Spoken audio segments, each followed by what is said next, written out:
All right, guys. Yeah, I'll make the opening comments here brief. Obviously, we have a tremendous opponent on Sunday. I think everybody's well aware um, of how good they are. They're phenomenal. They're a legitimate national title contender. I really believe that. Um, and I think Jawan has done an amazing job. He's continued on with this really phenomenal run that they've had in the last 10 years. You look at, John's last two teams, I believe, won 63 games and played on Monday night and got to a Sweet 16. And I really believe that this team, this current team that Juwan has, would have had a 30-plus win season too if we'd had a full season. He's deserving of every accolade. They've got tremendous depth and talent, and they've added to those younger guys that are now older livers. Obviously, retaining. I think in a lot of ways, Wagner was huge for them, the younger brother, because he's such a gifted and talented player. But they play, honestly, they very much take on the personality of Coach Howard, and that they play smart, composed, tough, highly competitive. It's kind of the way that I remember him playing. So great challenge. I know we've got to get our guys right physically after last night. And that's been our focus here today, along with preparing for these guys.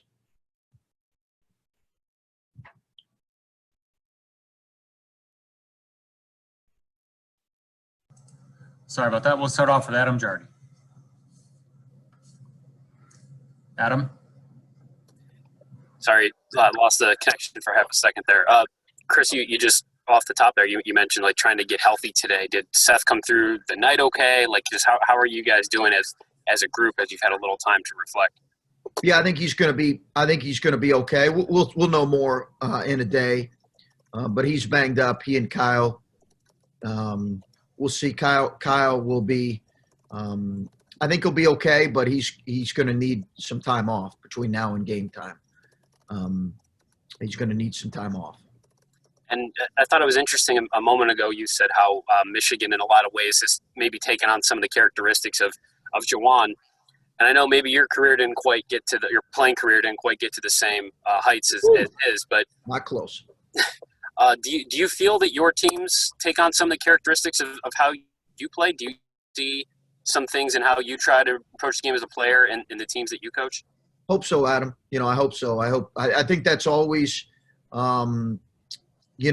that's always the case in a lot of ways, whether you want it to be the case or not. That is typically the case, is they are in some ways going to take on their personality, but they're also going to take on the personality of, I think, in a lot of ways. So I think,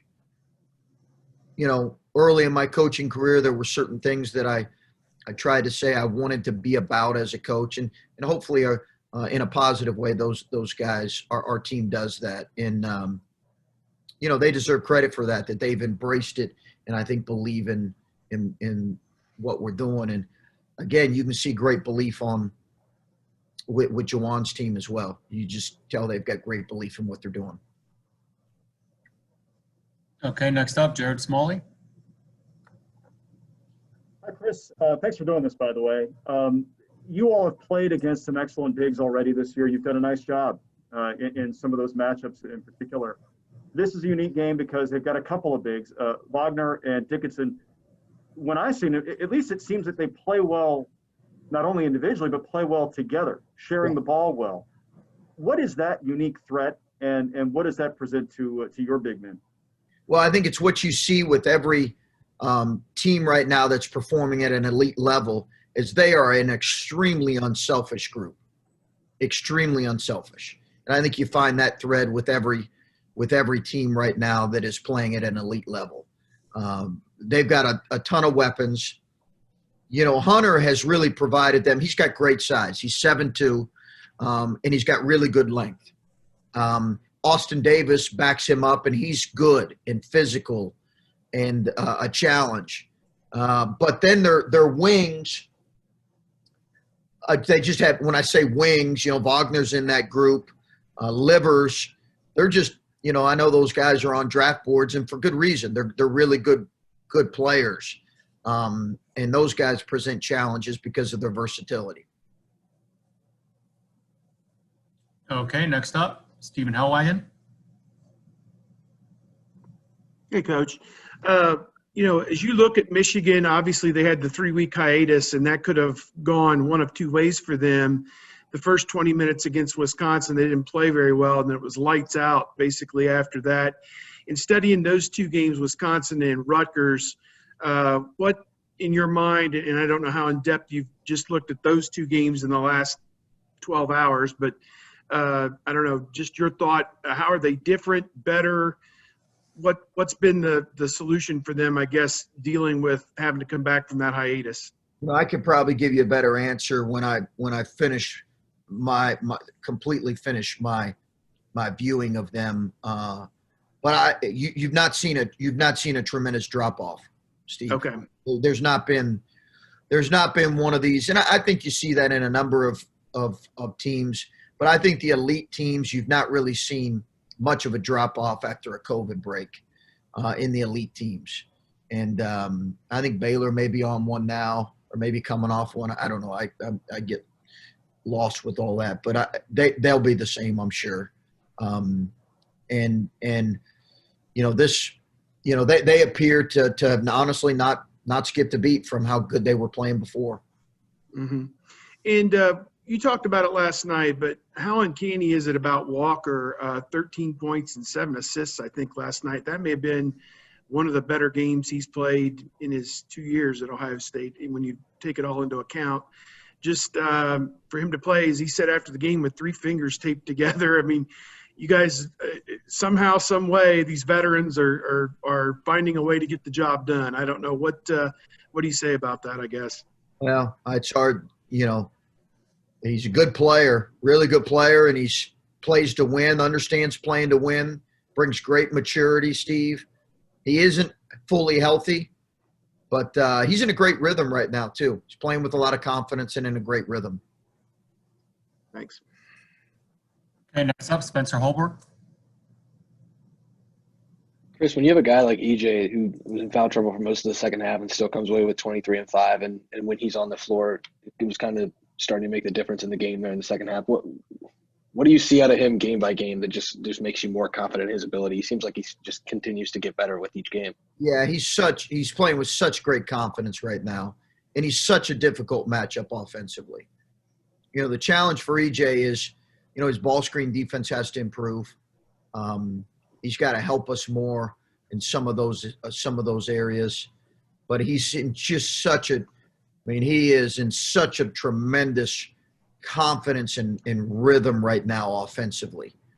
And he's such a difficult matchup. And, again, when we recruited him, we always envisioned that he was going to be your prototypical matchup nightmare. That's what we did. We envisioned that. We just didn't know when it was going to be realized. And it's been realized here really quickly in Columbus.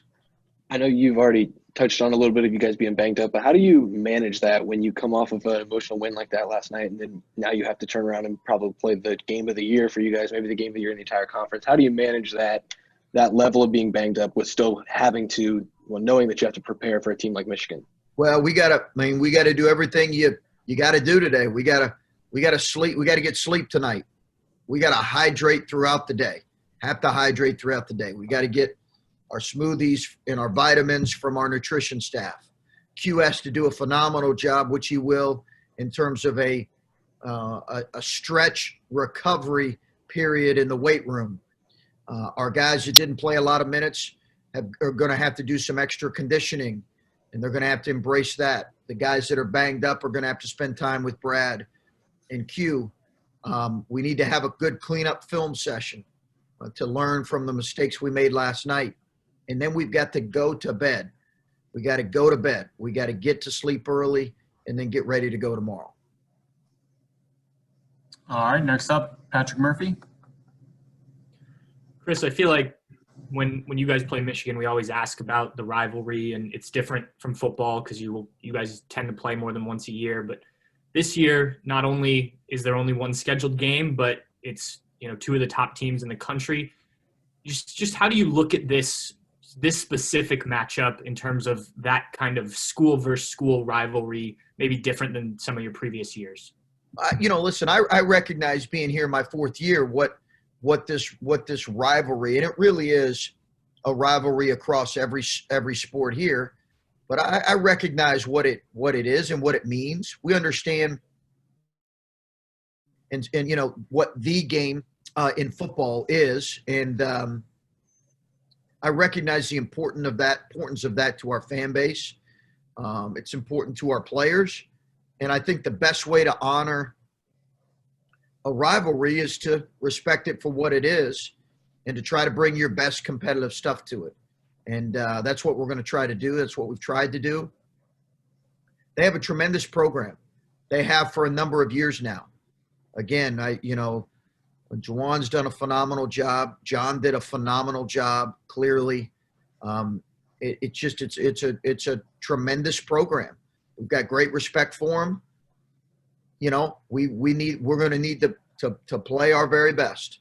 And I'm excited about this because we've got a group that I think really embraces the idea of playing the very best. And we're excited about the challenge. I know our guys are, but on a side note, I do have an overwhelming thought. I miss the fact that our fans can't enjoy these final games here. 3 out of 4 games are going to be at home, are going to be top 10 opponents. But this one in particular, I hate it that our fans can't be in the building, and I hate that for our players. But it's a great opportunity and great for college basketball. Okay, Jacob, Buckeye Grove. Yeah, hey, Chris. Musa Jallo last night played 20-plus minutes, scored a season-high points for himself. Just what did you see for him to play an extended amount of time? Because he talked about having a strong team-first belief. Yeah, I think Musa's been great. He was great last night. I've talked. I think there's games where he's going to be utilized and needed, and I thought he was terrific. He's got to continue to lead the way defensively, but I thought offensively his cutting was tremendous. I love what he brought to us last night. And with him being one of those veteran guards, how have you seen his team-first mentality kind of develop from season to season? Yeah, I think that's a maturity thing. I think he's grown. I think he loves this place, loves the school, plays for the school, understands what that means and represents. And sometimes that takes a little bit of time, but he's a really smart kid. He's a great kid. He cares about the right stuff. He's a joy to coach. Thanks. All right, Dan Hope, 11 Warriors. Hey, Chris. Obviously, you guys talk all the time about how tough it is to win in the Big Ten any given night, but does this Michigan team take it to a different level in terms of a challenge for your team? Sure. You look at everything they've done, and they've only lost one time in league play, and they've blown out a lot of people. Right after Purdue beat us here, they got Purdue pretty good at Purdue.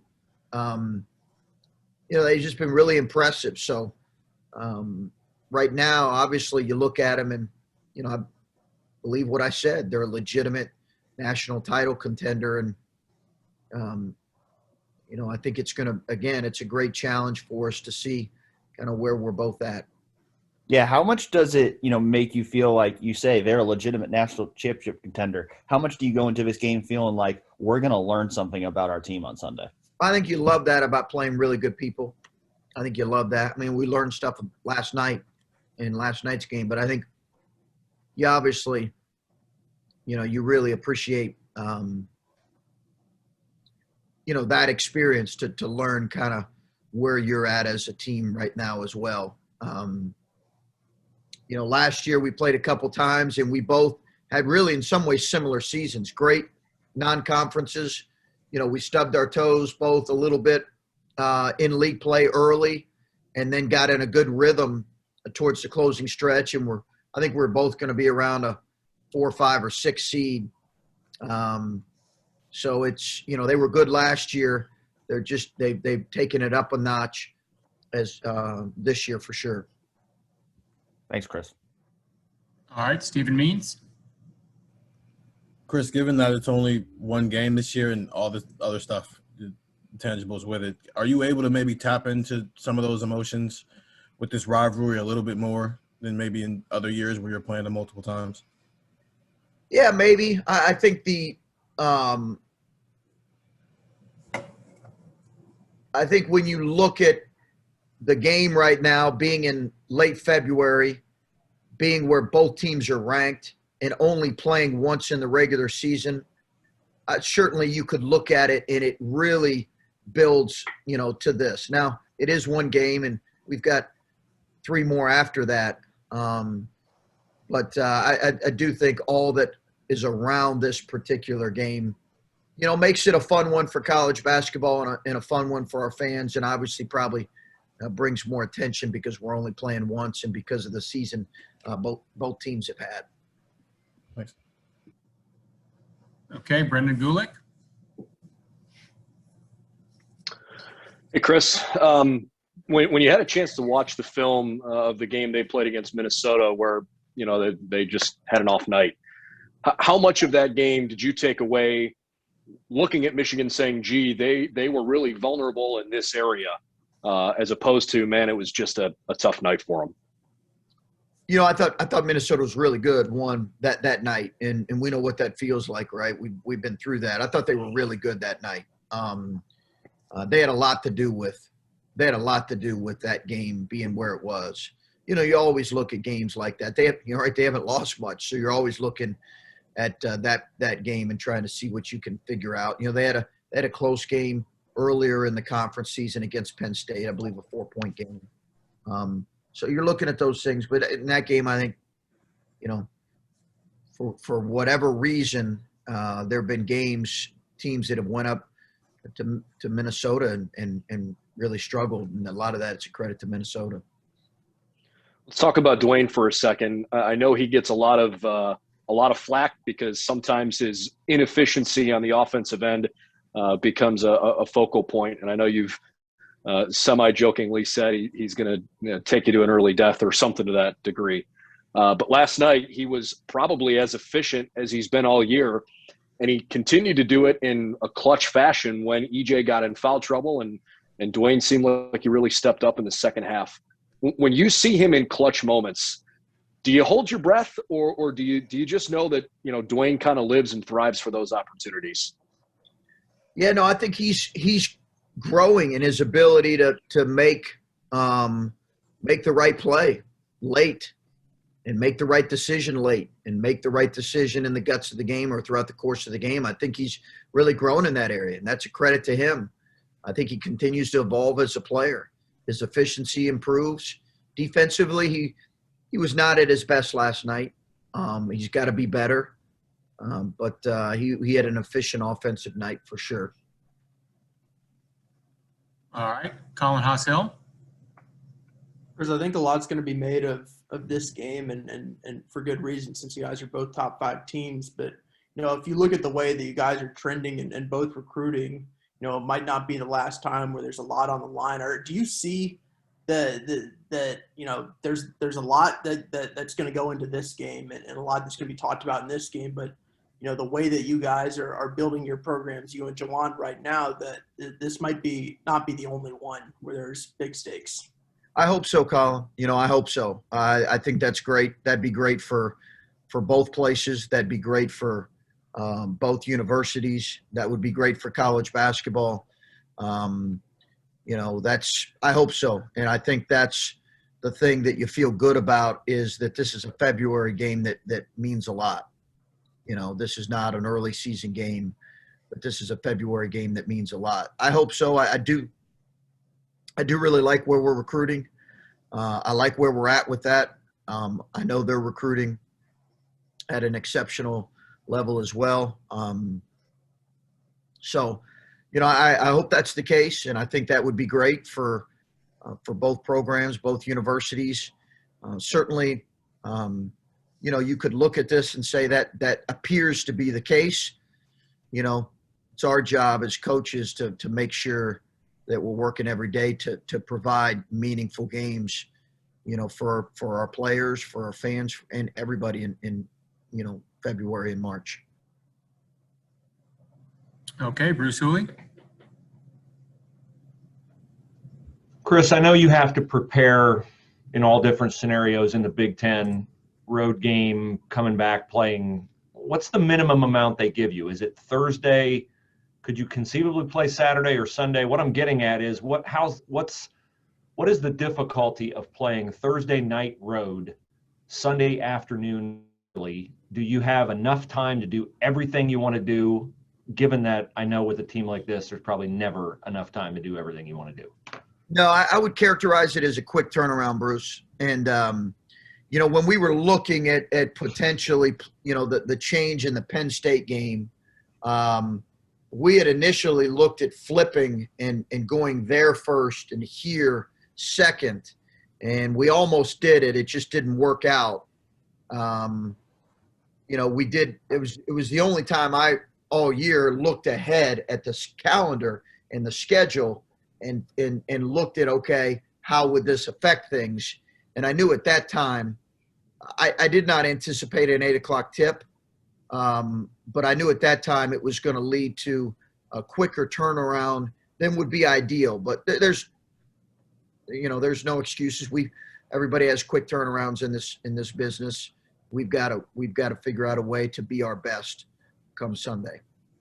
Steve Peichel said last night that he thinks Michigan's the best team he's seen in the Big Ten in 5 years, and he talked about their defense. And I know when fans and perhaps media focus on this matchup, the focus is on, what do you do about their offense with their bigs and stuff like that? What challenges do they present defensively, and can you go through how you prepare for another team defensively? I think that's harder for fans to envision, what you do to prepare for a defense. They're an elite defensive team, elite.